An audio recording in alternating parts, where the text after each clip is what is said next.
அதில் நடந்தது வந்து திருவள்ளூர் மாவட்டத்தில் நடந்தது. அப்பு கடை வந்து நடந்தது. எங்களோட ஆக்ட் பிரகாரம் நாங்கள் 1% கூட நாங்கள் வந்து வெளியே போகலைங்க. அதை வந்து நான் கிளியரா சொல்லிக்கிறேன். அவர் பண்ணின ஆர்ப்பாட்டத்துக்கு இதெல்லாம் அங்க இருக்கக்கூடிய நியமன அலுவலர் பாத்தீங்கன்னா ப்ராப்பரா நோட்டீஸ் கொடுத்திருக்காரு. அவர் வந்து நீங்க நிறைய கம்ப்ளைண்ட்ஸ் அவர் மேல வந்திருக்கு. ஃபுட்டு சரியில்லை நிறைய வந்திருக்கு. இது கலெக்டருக்குமே போயிருக்கு. கலெக்டர் கூப்பிட்டு சொல்லியிருக்காரு அங்க இருக்கக்கூடிய ஆபீசரை போய் பாருங்க அது என்னன்னு சொல்லி. இவர் போய் பார்த்த போல அங்க அவங்க வந்து கீழே தரையில போட்டு எல்லாம் சமைச்சிட்டு இருந்தாங்க. காய்கறி வெங்காயம் எல்லாம் தரையில போட்டு பண்ணிருக்காங்க. இது பண்ணக்கூடாதுன்னு சொல்லி வார்னிங் பண்ணிட்டு எல்லாம் வந்திருக்காரு. லைசன்ஸ் எல்லாம் ப்ராப்பரா இல்ல, இதெல்லாம் நீங்க எடுக்கணும்னு போய் அவங்க வந்து சொல்றது இவர் வந்து பார்க்கவே இல்லை. இவர் வந்து 4 நாளா வந்தேன்னா நீங்க இன்னைக்கு என்ன பாக்குறதே நீங்களே எத்தனை தடவை நீங்க எனக்கு போன் பண்ணிட்டீங்க. எங்களால் நாங்க உட்கார முடியாது. நான் வந்து ஏரியாக்குள்ளதான் நாங்க சுத்திட்டு இருப்போம். நான் 4 நாளா நான் வந்து இங்க வந்து சேர் போட்டு இந்த ஏசியை போட்டுட்டு நான் உட்கார எனக்கு இருக்கிற டைம் பார்த்தோன்னா எங்கேயாவது ஒரு இடத்துல எங்களுக்கு நாங்க ஓட வேண்டிய சூழ்நிலை. ஒரு ஃபைலை பார்த்துட்டு இங்க 1 மணி நேரம் 2 மணி நேரம் ஆபீஸ்ல உட்காரதே நாங்க பெரிய விஷயமா இருக்கு. அவர் வந்து ப்ராப்பரா கொடுத்திருக்காரு, நோட்டீஸ் கொடுத்திருக்காரு, இன்ஃபர்மேஷன் பண்ணிருக்காரு, அவருக்கு அட்வைஸ் பண்ணிருக்காரு, நீங்க பண்ணுங்க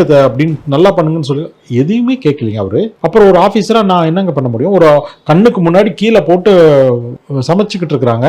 நாங்க சொன்ன நார்ம்ஸ் பிரகாரம் இல்ல, நீ எத்தனை பிரான்ச்சஸ் நீங்க ஓபன் பண்ணிருக்கீங்க, நீங்க எப்படி எல்லாம் வீடியோ போட்டுட்டீங்க, அதை தான் மக்கள் பாக்குறாங்க. பின்பக்கம் உங்களோட பின்பக்கத்தை நாங்க தான் பாக்குறோம், மக்கள் பார்க்க மாட்டாங்க. அப்ப உண்மையான தான் பின்பக்கம். அதான் எங்க ஆபீசர் போய் பார்த்திருக்காரு. கலெக்டரோட உத்தரவின் பேர்ல கரெக்டா அவர் என்ன பண்ணிருக்காரு, எங்களோட கமிஷனர்கிட்ட ஆர்டர் வாங்கிட்டு தான் வந்து பூட்டிருக்காரு. கமிஷனர் வந்து அவ்வளவு சீக்கிரத்தில் ஆர்டர் கொடுக்க மாட்டாங்க. எங்க ஆபீசர் அனுப்புனது வந்து அவர் வந்து பார்த்து எஸ் கரெக்டா அவர் பண்ணிருக்காரு சொல்லி அப்புறம் தான் அவர் ஆர்டர் கொடுக்குறாரு. எஸ் க்ளோஸ் தட் இமீடியட்லி அப்படின்னு சொல்லி அவர் ஆர்டர் கொடுக்குறாரு. அவ்வளவு சாதாரணத்துல ஒரு ஐஏஎஸ் ஆபீசர் வந்து கையெழுத்து போட்ட மாட்டாருங்க. இப்ப ரைடு போறேன்னு வச்சுக்கோங்க, இப்ப இத்தனை கடை மூடுறேன்ல, எனக்கு அவங்களுக்கு அதை பந்தமா. ஆனா மக்கள் பாதிக்கும் பொழுது என்னோட கடமையை நான் செஞ்சே ஆகணும். சின்ன கடையா இருக்கட்டும், அவரும் பெரிய கடைங்க, நிறைய பிரான்ச்சஸ் வச்சிருக்காரு. சின்ன கடையை ஆரம்பிச்சு ஆடி கார்ல வந்து அவர் போட்டுட்டு இருக்காருங்க.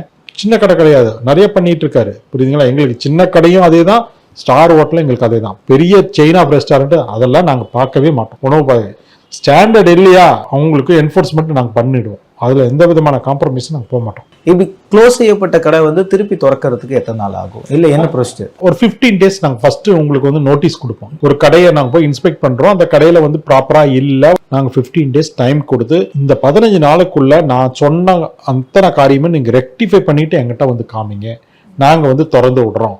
நீங்க 15 நாளுக்கு மேல பண்ணலைன்னா நாங்க வந்து பர்மனண்டா போட்ட வேண்டியது வரும். சார் ஒன்னு சொல்றேங்க, நாங்க ஒரு கடைக்கு எதிரி கிடையாது. ஒருத்தரை அழிக்கணும்ன்றது அவசியமே கிடையாது. ஒரு கடையை வச்சுக்காங்க அவங்களுக்கு மேலும் மேலும் நல்லா ஊக்குவிக்கிறோம். நாங்க 2 சைடும் பார்க்கணும். கன்சியூமர் சைடும் நாங்க பார்ப்போம், கடைக்காரங்க சைட்லயும் பார்ப்போம். ஏன்னா கடைக்காரங்க தப்பு பண்ணிட்டு இவங்க வந்து அன்ஹைஜீனிக் ஃபுட்டா கொடுத்தாங்கன்னா அதை நான் ஏத்துக்க மாட்டோம். அதே மாதிரி கன்சியூமர் வந்து இவங்க மேல வேணும்னு பொறாமையில சொல்றாங்கன்னா அதையும் நாங்க ஏத்துக்க மாட்டோம். உண்மைத்தன்மை என்னமோ அது பிரகாரம் தான் நான் போவோம். ஸோ இந்த விதத்துல எந்த விதத்துலையுமே நாங்கள் வந்து காம்ப்ரமைஸே ஆக மாட்டோம்.